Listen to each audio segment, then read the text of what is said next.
बनावा अपना काम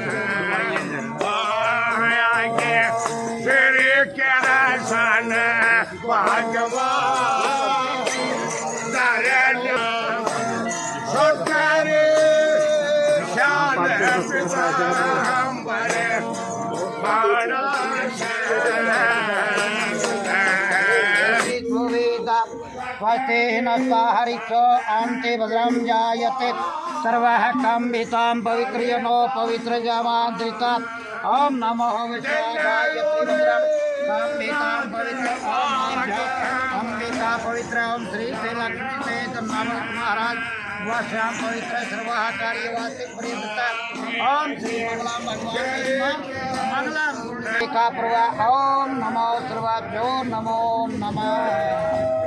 जय भगवान विष्णु जय रुद्राय जय केशवाय जय नारायण नमो भवे गर्मन्ति सर्वः पवित्र यदो। मेरे सारे छोटे और बड़े और कुछ महिलाएं भी दिख रही हैं। आज हम यहाँ पे धरना जाट कह लो धरना भगत कह लो उनकी 666वीं जन्म सदी पे यहाँ पे आए हैं।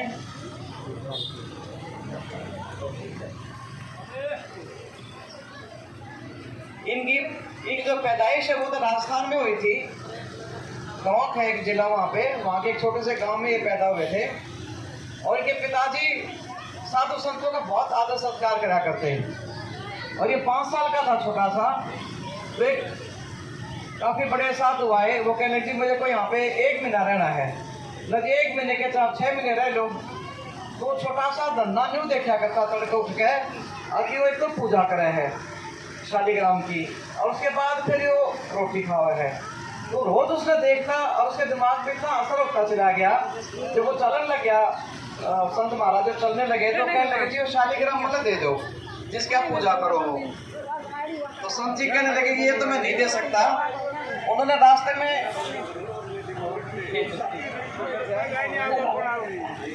काला पत्थर पड़ा था वो पकड़ा दिया। बोला ये शालीग्राम है तो इसे की पूजा कर लिया कर। उसकी पूजा लग गया करन वो भी जब रोटी आती वहाँ वो पहले शालीग्राम क्या कर रखता और फिर जो बाट देखता कि ये रोटी खाओगा कि नहीं खाओगा। वो तो पत्थर था। 5 साल का बालक ये समझा कि पत्थर का तो रोटी खास का है वो भी भूखा रहता। और आहिस्ता आहिस्ता उसका वजन कम होना शुरू हो गया और वो सारे अनाज ने नदी में फेंक दिया करता। तो माँ बाप ने देखा कि भाई बालक कमजोर होने लग रहा है। क्या बात है।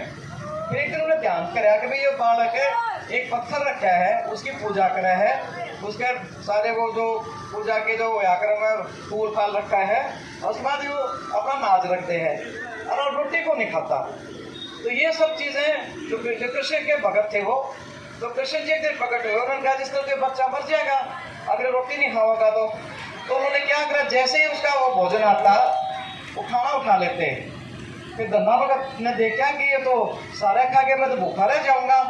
फिर क्या लगा भगवान जी न्यू तो नाइंसाफी है थोड़ा मन भी दे दो खाना खाकर। बोले चलो कल से मैं तने भी दे दूंगा। तो वो कुछ अपने लिए रखते कुछ उस बच्चे के लिए रखते। तो इस तरह से वो बचपन से ही जो उनमें जो आस्था पैदा हुई कृष्ण भगवान के लिए वो इतनी गहरी होती चली गई कि वो जब गलियों में भी जाते तो कृष्ण जी के गीत गाते हुए जाते। और जब वो थोड़े बड़े हुए तो उनके पिताजी कहने लगे कि ये तो तू बड़ा हो रहा है थोड़ी खेती खुती भी कर लिया कर। तो उसने कहा हाँ जी कर लूँगा मैं। तो फिर उनके बाद उसको फिर साधु संतों के बीच में रहना शुरू कर दिया था उसने भी। उन्होंने जैसे भी भाई ने बताया कि ज्वार के रास्ते में तो ज्वार बाजरा ज़्यादा हो है ना तो उन्होंने बीज दे दिया। उनको रास्ते में जो भी कोई मिला उसी को उन्होंने वो बीज पकड़ाते चले गए। जब खेत में पहुंचे तो सारे बीज खत्म हो लिए थे। कहने लगी मैं घर जाऊंगा तो बाप पूछो माँ होगा। तो उन्होंने क्या करा, खाली हड़बा दिया, क्योंकि वहां तो बैल बुलवा करते, एक तो फिर ट्रैक्टर आ रहे हैं, हड़बा दिया और पानी हाँ दे दिया। बाप ने पूछा बोया बीज? बोला हाँ जी बोया है सारा, और बहुत बढ़िया बोया। जब फसल का टाइम आया तो धन्ना भगत के बाप का खबर आई, रजा ईद की बात, आपकी फसल बहुत बढ़िया होगी। तो वो लड़का सोचने लगा कि मैंने तो बीजे को नहीं कह रहा था, ये फसल अच्छी क्यों करो उसका है। तो ये आस्था की बात हो है कि जिस कृष्ण का वो भगत था, उस भगत कृष्ण जी ने ये सोचा कि जो मेरी इतनी भक्ति कर है, मेरे को इसके कुछ न कुछ उसको देना चाहिए। तो गांव के और भी लोग गए खेत देखने, तो वहाँ पूरी फसल ला ली। तो कहने तो बहुत बढ़िया आदमी है। तो इस तरह करके वो धीरे धीरे उनकी जो आस्था बढ़ती चली गई कृष्ण जी में, और वो कृष्ण के भगत बनते चले गए। और उसके बाद 60 साल तक वो जिए, और पंजाब है, चाहे राजस्थान है, चाहे हरियाणा में है, हर जगह उनको धन्ना भगत के नाम से जानने लगे। और उसी की जयंती पे आज हमने यहाँ छात्र में भंडारा भी कर रखा है, और आप लोग सब यहाँ पे आए हुए हो उनकी जयंती को मनाने के लिए। तो इस तरह से ये जो इस तरह के साधु संत होते हैं, हालांकि तो 600 साल पहले हो लिए, 666 साल पहले हो लिए, लेकिन ये हमारे को एक प्रेरणा देते हैं कि मिलजुल कर रहना चाहिए, प्यार से रहना चाहिए। भक्ति भाव भी अगर होगा हमारे अंदर तो खराब विचार मन में नहीं आते, गलत भावना मन में नहीं आती, किसी के लिए द्वेष भावना नहीं आती, किसी से लड़ाई झगड़े की भावना मन में नहीं आती। तो इस तरह की जो चीज़ें हैं ये हमारे को एक तरह से सिखाती हैं कि हमने अपनी ज़िंदगी में किस तरह से रहना चाहिए। घर परिवार तो सबके साथ लगे हुए हैं, लेकिन उसके साथ साथ अगर भगवान में आस्था हो, चाहे कृष्ण जी में हो, चाहे राम में हो, चाहे महात्मा बुद्ध में हो, क्योंकि बहुत सारे भगत हुए हमारे यहाँ। तो ये जो चीज़ें हैं ये हमारे को इकट्ठा रहना भी सिखावा है और मन में अच्छे भाव लाना सिखाती हैं। तो ये जो सारी चीज़ें हैं, ये धन्ना भगत के बारे में उन्होंने तो बहुत अच्छी तरह से गाकर भी सुना दिया, बहुत बढ़िया आवाज़ भी बहुत अच्छी इस बात की। और मैंने आपको थोड़ी सी कहानी बता दी कि मैं तो चलने लगी, मैं जो साथ पूछा, मैं धन्ना भगत के बारे में थोड़ा बहुत तो मैंने बता दिया, और मैं बोलूँगी के जाकर। फिर उन्होंने कहा कि धन्ना भगत जाट था, राजस्थान में पैदा हुआ था, लेकिन उसका जो मान सम्मान है वो हरियाणा, पंजाब और राजस्थान हर जगह मनाया जाता है वो।